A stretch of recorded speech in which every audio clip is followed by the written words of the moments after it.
BC reservation చేసినట్టే ST reservation కూడా చేస్తానని అప్పట్లో పీసీసీగా ఉన్నప్పుడు చెప్పిండు రేవంత్ రెడ్డి, ఇప్పుడు కూడా అంటున్నారు.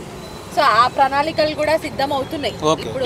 మరి మీరు అందుకనే పెట్టుకుర్రా ఈరోజు లంబాడీల ఆత్మగౌరవ సభ? ఏంటి పెట్టుకోవడానికి రీజన్స్ ఏంటి? ఈ రీజన్ చెప్పాలంటే మేడం, ముఖ్యంగా ఒక 2-3 విషయాలు మీకు క్లారిఫై చేస్తాము.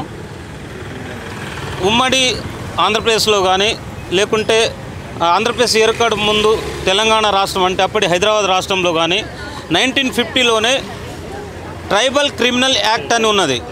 ఆ రోజే మన తెలంగాణ ప్రత్యేక తెలంగాణలో అప్పుడు ఉమ్మడి కాకముందే తెలంగాణలోనే గిరిజనులు అంటే లంబాడీలు, బంజారాలు, సుగాలీలు ఈ తెలంగాణ హైదరాబాద్ పరిసరాల ప్రాంతంలోనే ఉన్నారు. ఆ రోజు క్రిమినల్ ట్రైబ్ యాక్ట్ అని ఆ రోజు అమల్లో ఉన్నది. తర్వాత ఆంధ్రప్రదేశ్ ఏర్పడిన తర్వాత ఆంధ్ర ప్రాంతంలో సుగాలీలు, బంజారాలు ఎస్టీల జాబితాలో ఉన్నారు కానీ ఇక్కడ తెలంగాణ ప్రాంతంలో లేరు. తర్వాత 76లో ఇందిరాగాంధీ ప్రభుత్వంలో, అప్పటి కాంగ్రెస్ ప్రభుత్వంలో ఈ లంబాడీలకు, సుగాలీలకు, బంజారాలకు ప్రత్యేకమైన భాష, ప్రత్యేకమైన ఆచారాలు, వ్యవహారాలు, వాళ్ళ యొక్క జీవన విధానము, అటవీ ప్రాంతంలో బతికేటువంటి వీళ్ళ ఆచారాలు, సంచార జాతులుగా ఉన్నటువంటి వీళ్ళను ఇందిరాగాంధీ గారు 1976లో ఎస్టీ కేటగిరీలో చేర్చారు. కానీ ఆ రోజే చేర్చారు, కొత్తగా మేము వచ్చిందైతే ఏమి కాదు. ఈ రాష్ట్రంలో, ఈ దేశంలో బంజారాలు ఎప్పటి నుంచో అంతర్భాగంగా ఉన్నాడు. ఈ దేశం యొక్క జీడిపిలో మేము భాగమై ఉన్నాం.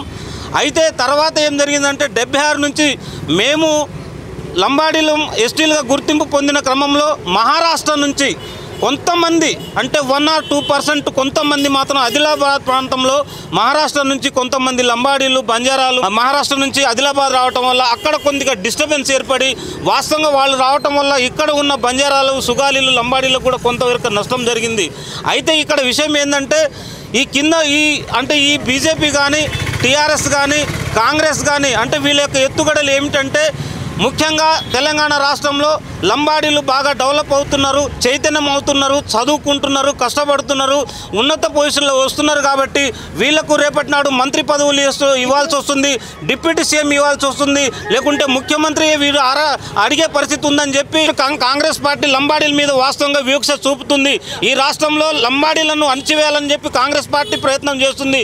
అందుకనే ఈరోజు మరి మన సుప్రీంకోర్టులో కేసు వేసినప్పుడు కేంద్ర రాష్ట్ర ప్రభుత్వాలకు నోటీస్ ఇస్తే మరి ఇక్కడ ఉన్నటువంటి కాంగ్రెస్ పార్టీ ఎటువంటి సమాధానం ఇవ్వకుండా, పూర్తి స్థాయిలో ఎటువంటి ఆలోచించకుండా ఒక మరి సీతక్క ఏదైతే ఉందో సీతక్క డైరెక్షన్లోనే రేవంత్ రెడ్డి గారు మాట్లాడుతూ ఈ లంబాడీలను ఎస్టీల నుంచి తీయాలనే ఆలోచన వాళ్ళు చేస్తున్నారు. కాబట్టి మేము ఒక్కటే ఇందు మూలంగా హెచ్చరిస్తేది ఒకటే, ఈరోజు ఇందిరా పార్కు నుంచి, హైదరాబాద్ నుంచి ఖబర్దార్ ఏ ప్రభుత్వమైన అగ్రకులాల పార్టీలు, అగ్రకులాలు ఏదైనా ఉంటే ఈ కింది కులాలను మీకు ఇష్టం వచ్చినట్టు మా మీద పెత్తనం చేస్తే, మాకు గొడవలు పెడితే ఖబర్దార్ మీకు హెచ్చరిస్తున్నాము. ఈ వేదిక మించి మీరు కనుక మా మీద అంటే ఏదైతే రాజ్యాంగంలో కల్పించినామో మాకు హక్కులు మాకు ఉంటే ఎట్టి పరిస్థితుల్లో డిస్టర్బ్ చేస్తే మాత్రం మీరు డిస్టర్బ్ అవుతారు.